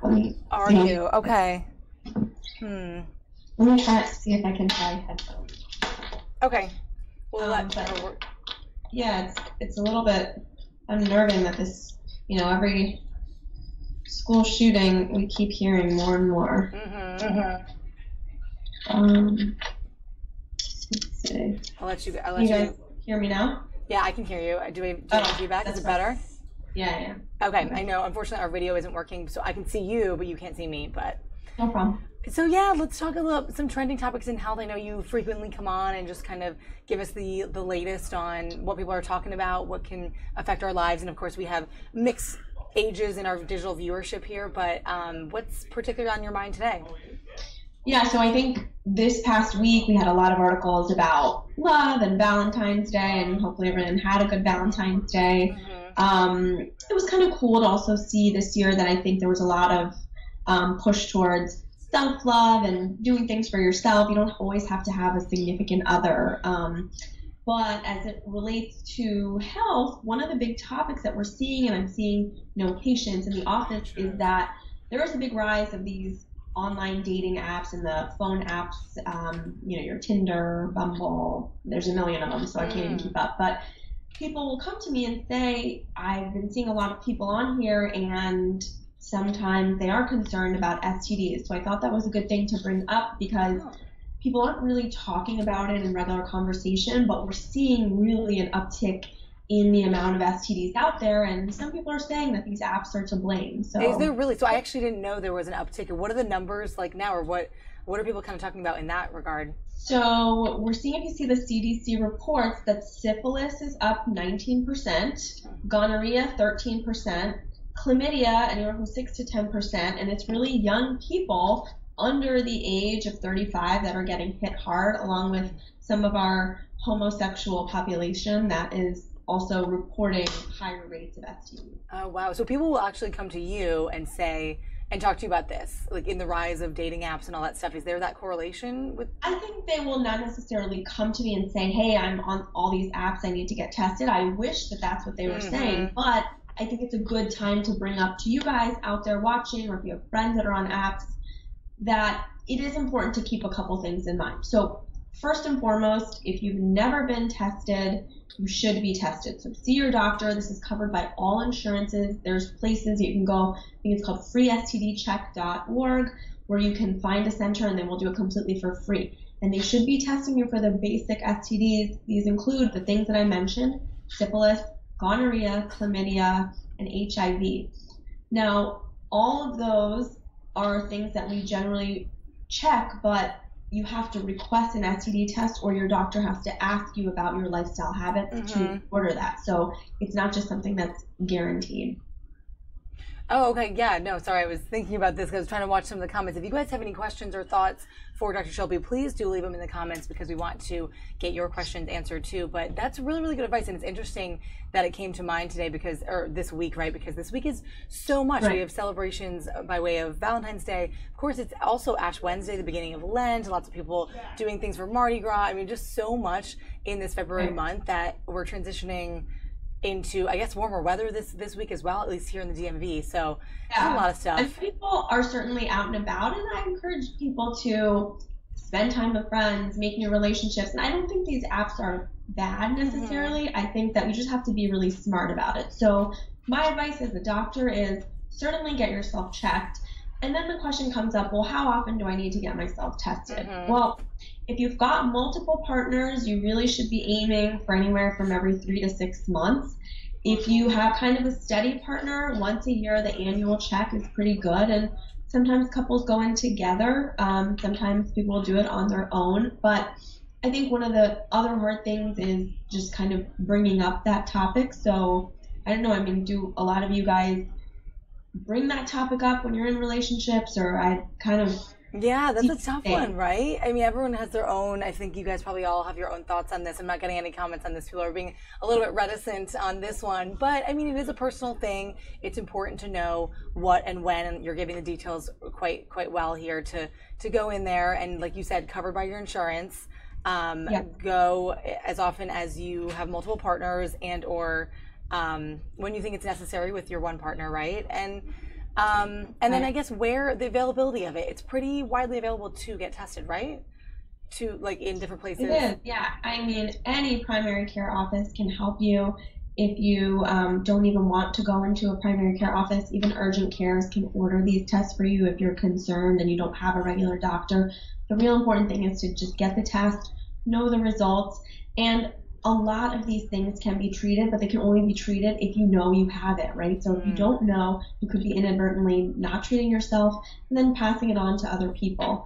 That being said, there are specific other tests. So for example, tests for things like herpes, which we don't actually normally test for. So if you're concerned about that, you have to have a separate conversation with your healthcare provider. But again, these aren't going to be things that you know that you have or have been exposed to unless you actually ask. So getting a baseline before you start going on all these apps, or if you're already going on the apps, just taking, some time out to say, let me check my health and make sure that I'm safe and I'm, not exposing others as well, is really important. And I can't stress that enough, because there's always the it won't happen to me mentality, or, oh, I got tested a while ago, and it sometimes doesn't come up, but it's a big health hazard, and we're seeing that in the statistics now. Yeah, wow. Well, that's really, really good advice on that. Quickly switching gears, because I just want to wrap up talking about the flu. We've been talking about it all winter, but we've seen a lot of, I've read some stuff about deaths from the flu this year. You were talking about the vaccine a lot this year on your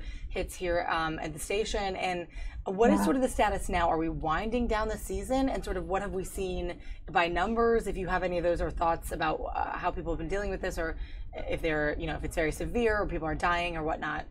Yeah. So I will say that we saw a really big peak in the last 2 weeks, and I think this week it's kind of dying down a little bit. Some people say it has to do with weather pattern changes. I think that the natural progression of the virus has also just reached some of its peak. That doesn't mean we're completely out of the woods. Like I've said before, if you haven't gotten vaccinated, it's not too late. If you do come down with the flu or something that seems like the flu, you need to hydrate very well. Make sure you're taking fever-reducing medications. And if there is any inkling in your mind that, hey, I'm really not getting better, or I've never been this sick, you need to get seen by a doctor right away, because we're seeing all of those reports of, complications of the flu, pneumonia, deaths in otherwise healthy people, young children. You don't want to be one of those statistics. And then the other piece of advice that I would give people, especially those that live alone or, they're young, otherwise healthy people, is if you're sick, let people know that you're sick and make sure someone's checking in on you. Because if you live by yourself, even if you're young and healthy and you're otherwise independent, now is the time where someone needs to be checking in, make sure you're okay. Yeah, and then technically does the season go until the spring, or when should we see things kind of like wind down in total? Yeah, so it's odd because sometimes we've seen actual verified swab cases of flu as late as April or May. Okay. This year, I can't really tell you how far it's going to go, but what I will say as it relates to is it too late or are we done with it, I don't think we're done. I think we hit a peak, but sometimes we see a second peak in the season, and this has been such a odd and dangerous flu season that I don't put anything past it. So really, so dangerous. Still protect yourself. Yeah. Still wash your hands. Mm-hmm. You could take advantage of the good weather and go outside and exercise. You're doing good for yourself. But if you start to feel like you're not feeling well, take precautions. Stay inside. Hydrate. See your doctor, and don't take any risks. In that end. So even more specifically, it was a dangerous season in that we just saw more little kids getting this and older people also, and we saw some more fatalities from it as well. Is that right?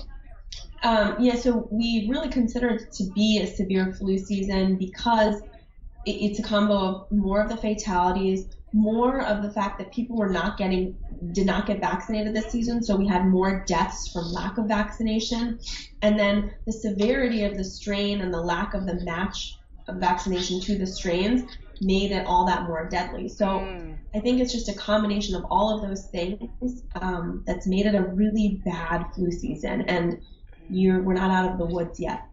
Wow. Are we looking forward to anything else, I guess, coming up, or any other, I don't know, any other trends or things going around lately? I'm just trying to keep up on like my health news of what's going on, but. Let's see, I think that we've got a couple different trends coming out for like spring. I've seen some people doing some soup diets. I don't know if you've heard anything about that. Oh man, I haven't. Kyle says he knows about them, but he just walked by. But no, okay. I haven't seen that. That's interesting.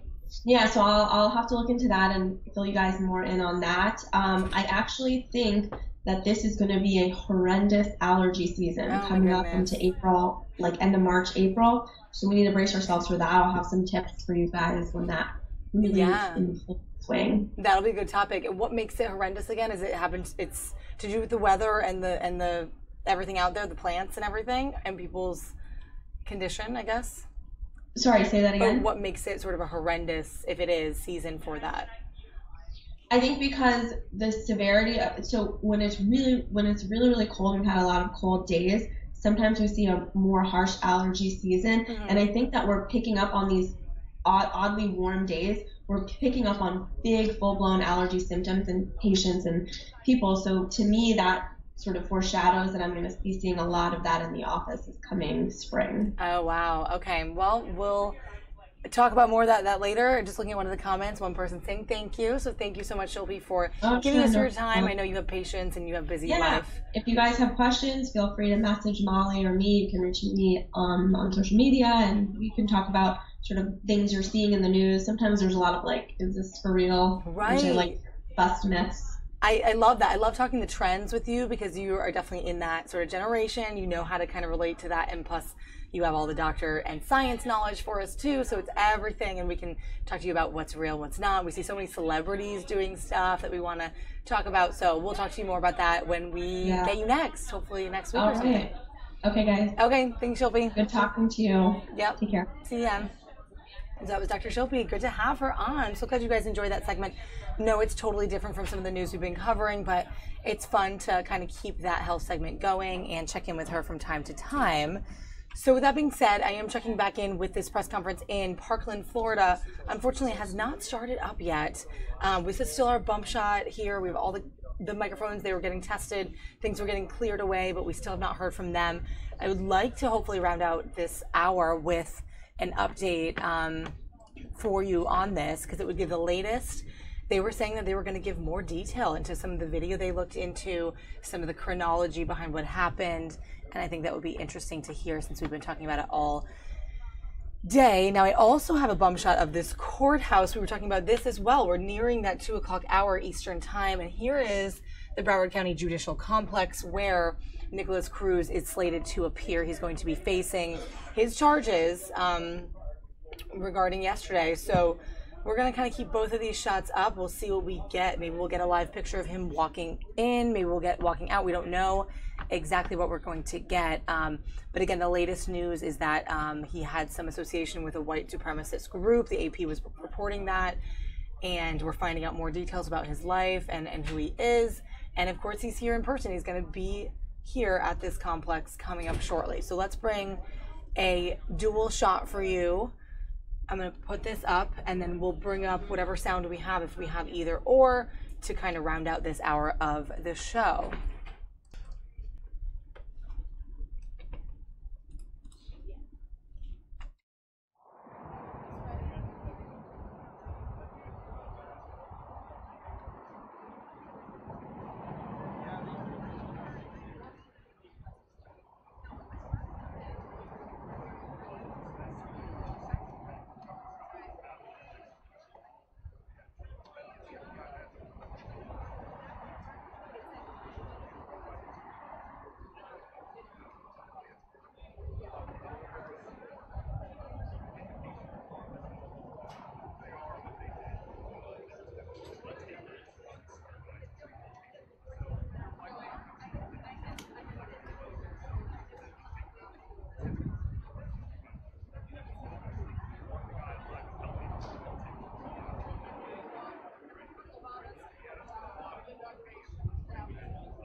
Good afternoon, Your Honor. Melissa McNeil on behalf of Mr. Cruz.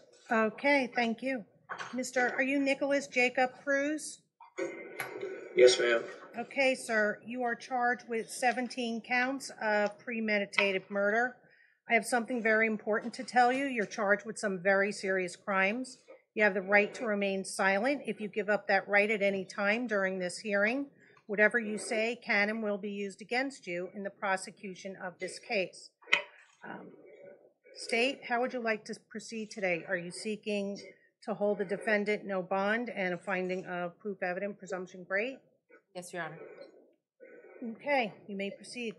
Your Honor, the state's relying on the sworn affidavit that the court has been provided as to the 17 counts of first-degree murder and the contents of the sworn affidavit by detectives citing the actions of the defendant in going to Marjory Stoneman Douglas High School on February 14th, 2018, with a premeditated design in that he went loaded with an AR-15 rifle. He had additional ammunition with him and shot 17 individuals who later died as a result of the gunshot wounds, and then he fled the scene. So the state is seeking a no bond hold on the defendant. Okay, defense? Your Honor, the defense has no arguments at this time and will defer until further court proceedings. We would formally invoke Mr. Cruz's right to remain silent, and that notification relates to any law enforcement agencies that are involved in this case, both at a state and federal level. Okay, I've reviewed the probable cause affidavit. Mr. Cruz filed in your case, and I find probable cause. I further find the proof of guilt to be evident or the presumption great. Therefore, Mr. Cruz, you're going to be held without bond until further order of the court. This order is without prejudice for you to file a motion to set bond with your assigned division judge and request a hearing under State v. Arthur. Does anybody know, has he been assigned a division judge yet? Yes, he has, Your Honor. He's been assigned to Judge Shears. Okay, all right. Thank you very much. Sir, you're going to be held no bond.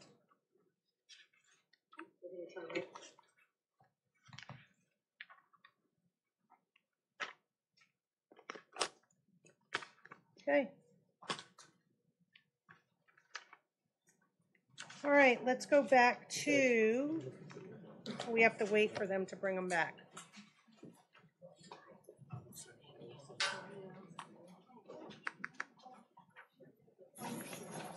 Thank you, Captain Tiang. I appreciate it.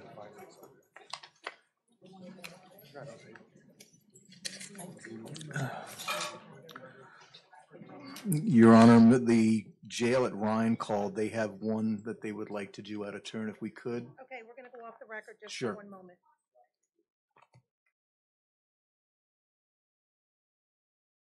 All right, guys, so you heard him face his charges there. That was a live look inside the Broward County Courthouse. Very simple, very plain and simple. The judge there giving him no bond until further notice, and he just said he understood his charges, and that was it. So not a lot of emotion, a little bit of stoicism there in his face, and he walked away. So that's all we got on that, and now I think they're moving on to another case.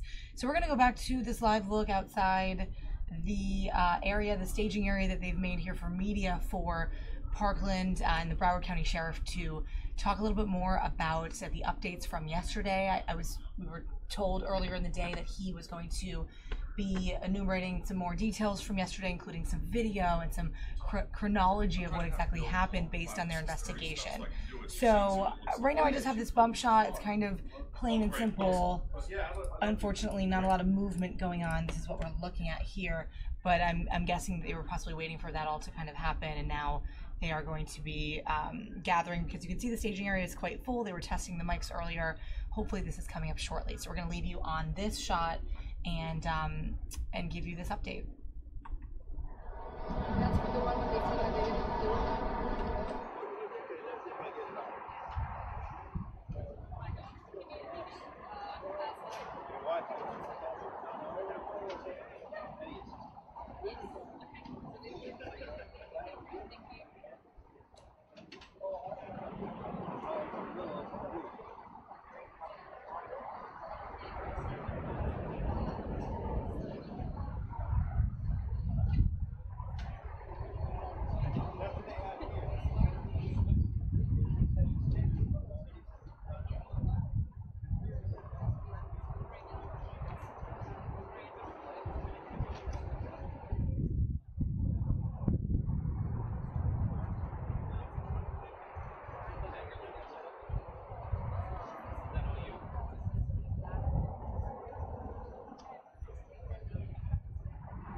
exactly where you said.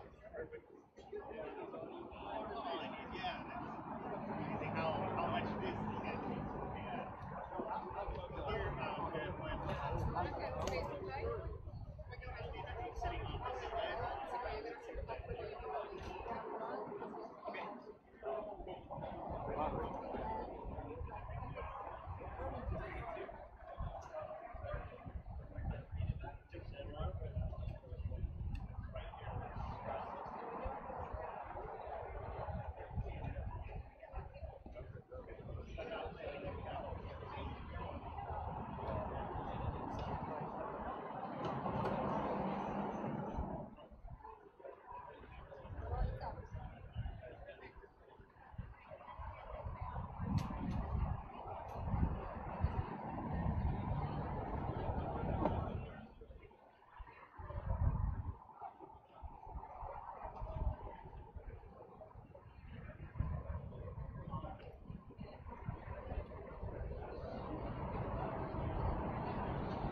right, guys, Molly here in the newsroom here at Fox 5 DC. We're still streaming this live look right here at this staging area in Parkland, Florida. Now, the Broward Sheriff's Office is slated to come out and give a timeline, a shooting timeline, a chronology of events of what happened yesterday at Stoneman High School. And earlier, just a few moments ago, I was bringing you that bump shot. Here it is, actually live, of the courtroom, the courthouse at the judicial complex there in Broward County, where Nikolas Cruz made his first appearance in court. And I'm actually going to bring you a look at that from earlier, just in case you missed it. Here's how it all played out.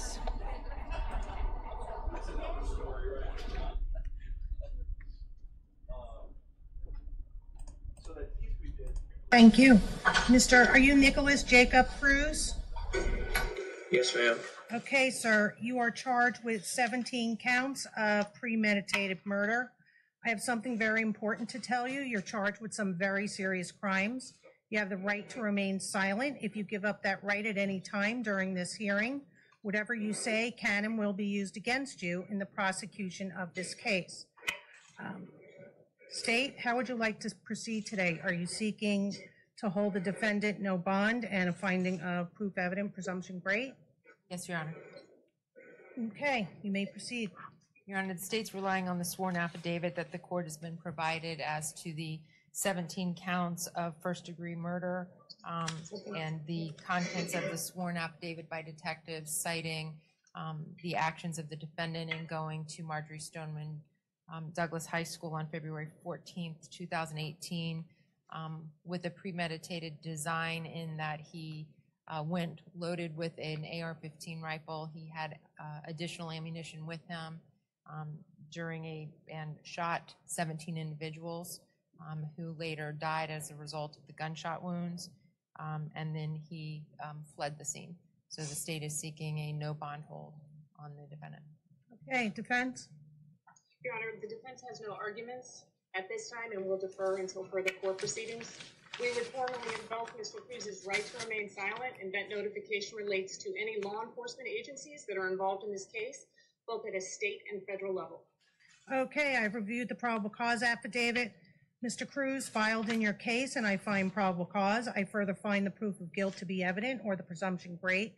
Therefore, Mr. Cruz, you're going to be held without bond until further order of the court. This order is without prejudice for you to file a motion to set bond with your assigned division judge and request a hearing under State v. Arthur. Does anybody know, has he been assigned a division judge yet? Yes, he has, Your Honor. He's been assigned to Judge Shears. Okay, all right. Thank you very much. Sir, you're going to be held no bond.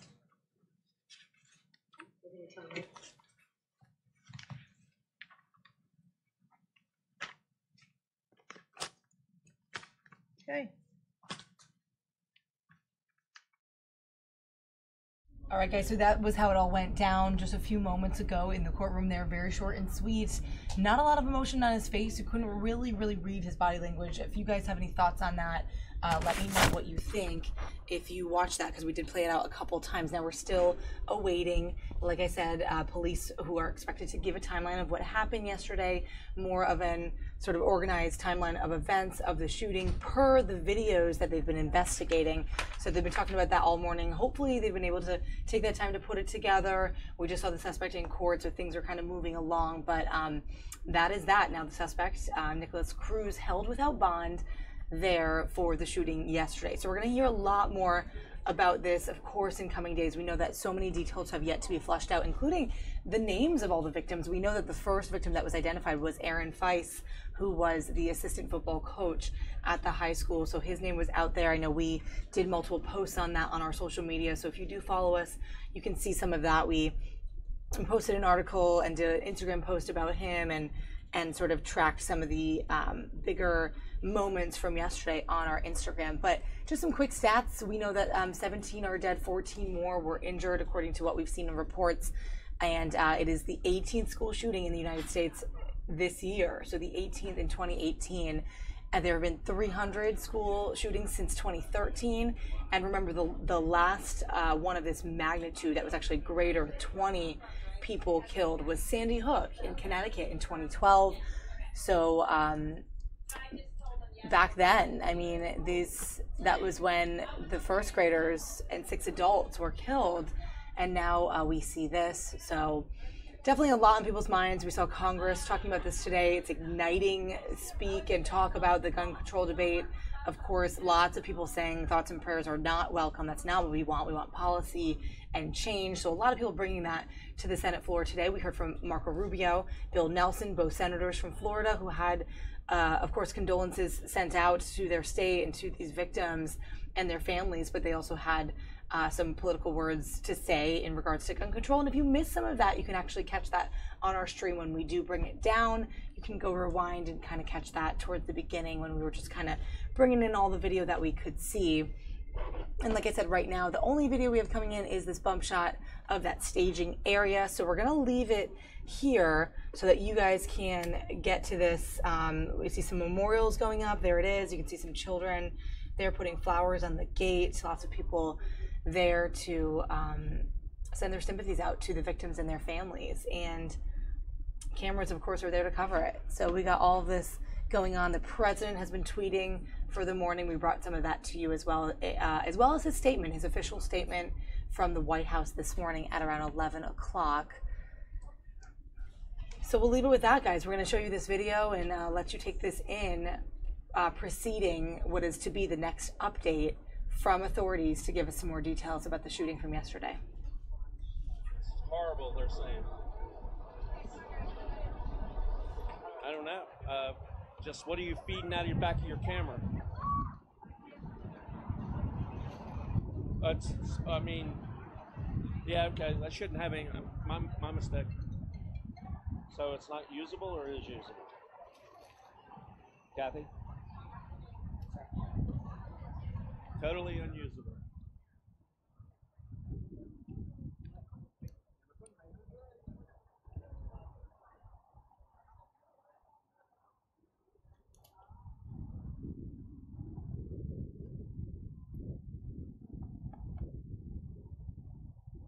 Check 1, 2, 3, 4 now. How about now, Kathy?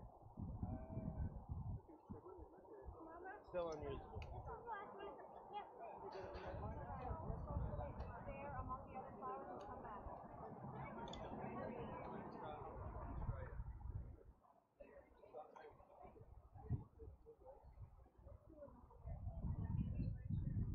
One, two, three, four, five.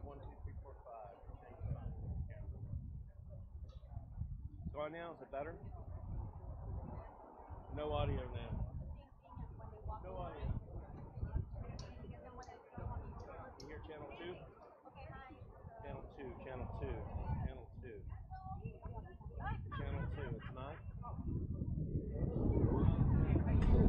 Okay, guys, looks like this was pushed out to 2:30, and they are coming out right now, so it looks like this is going to start up very shortly. So listen in. This will be the latest update from the shooting yesterday.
Hello, I'm Officer Michael Leonard with the Coconut Creek Police Department.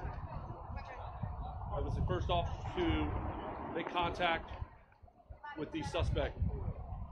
Spelling of my name is Michael, last name Leonard. City of Coconut Creek. It's a neighboring city right next to Coral Springs, Parkland. Just to give you a little insight as to what happened in my day, is that I was at the police department headquarters in Coconut Creek when the call came out. I decided to come over and help in any way that I could. When I arrived to the area, there was a heavy presence of officers, emergency personnel, and I decided to expand my search for this individual that was still on the loose.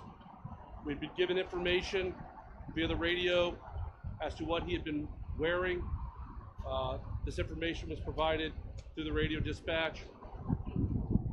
I decided to travel in some of the area, residential areas located near the school. And as I traveled down one of the back roads to a heavily residential area, I happened to come across, it was just myself. There was not a lot of people out, a couple people walking their dogs in the area. As I continued down this roadway, I discovered an individual walking on the sidewalk that was wearing the clothing description that had been given over the radio. He looked like a typical high school student, and for a quick moment, I thought, could this be the person? Is this who I need to stop? Training kicked in. I pulled my vehicle over immediately, engaged the suspect. He complied with my commands and was taken into custody without any issues. I can't comment on that. It's an investigation still ongoing. I'd just like to take this time right now to express my gratitude for my brothers and sisters in law enforcement, emergency services that have put all their heart and soul into this. This is what we train for. We hope this never happens. But I just want to thank them. I want to thank them for all their services and everything that they do. And my condolences to the family that have loved ones that have been lost. Thank you for your time. Hi, my name is Frank Babinec. Last name spelled B-A-B-I-N-E-C. I'm the fire chief for the Coral Springs Parkland Fire Department. Before I start off with how this went for us yesterday, I'd like to tell all the residents of Parkland and Coral Springs that, from all the men and women of our department, that we are very sorry for what they're going through. Our firefighters share in their grief. They feel for them. They feel with them. We are part of the community, and we are here to protect them during the event, and we will be here to protect them after the event. Yesterday, just before 2:30 p.m., we received a call for a possible active shooter event at Stoneman High School. As we started our response, we really weren't sure if this was a real event or not. We get calls like this once in a while, and they turn out to be non-real calls, which is a good thing. But as we began to respond, we got more and more information that made this more and more real for us. Myself, along with several other chief officers and fire personnel, were responding to the scene. As we got to the scene, we had to set up an appropriate command post and triage area to deal with the amount of possible patients that we were going to have. As we approached the scene and got set up, we got some information that there may be patients on the west side of the building. So I went around to investigate that, where we did locate one victim and removed them from that area, and I returned to the command post. I can tell you that all the first responders train for events like this. We hope we never have to use it. We hope we never have to use that training. This is a horrible event. but I'm very, very proud of all of the firefighter paramedics, all the first responders, the ER folks, everybody that treated these patients did it with such a high level of professionalism and readiness that I cannot say enough about. I want to thank you guys for allowing this opportunity, and our firefighters can never, our first responders can never unsee what they saw yesterday. So we will work with them to make sure they get the resources they need to get through this as part of the community. Thank you.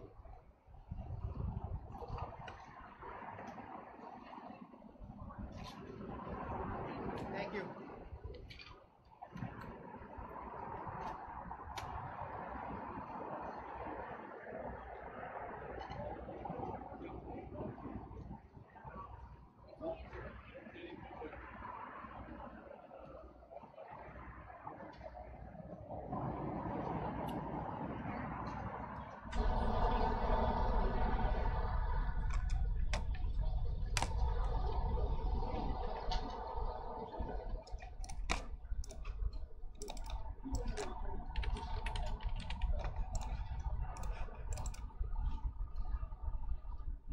All right, guys, I think we thought that was going to be much more than it ended up being, but we did hear from the officer who made first contact with the suspect, Nikolas Cruz, and that was quite the story, how his training just kicked into gear, and he saw someone that met that description, and he pulled him over and made contact with him, and he surrendered without any issues, apparently, according to his report.